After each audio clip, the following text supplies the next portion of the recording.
We all come to a story with hopes and expectations, looking for an answer. Sometimes it would be better to live with that hope without ever knowing the full story.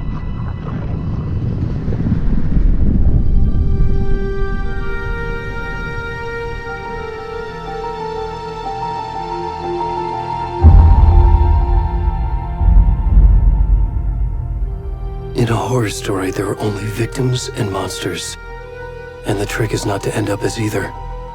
But trapped by the genre, we are all ripped to pieces along the way.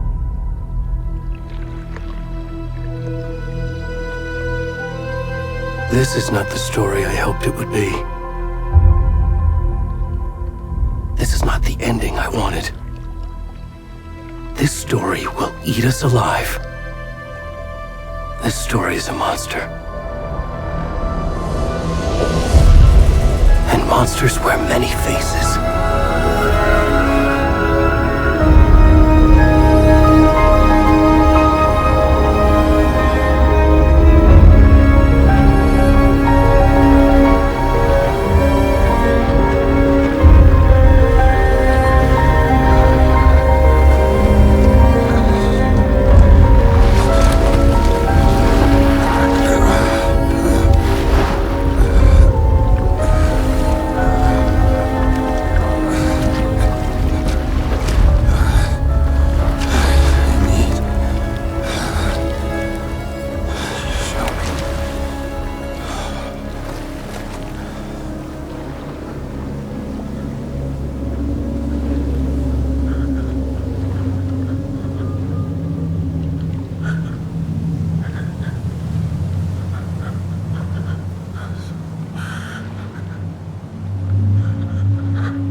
Already gone.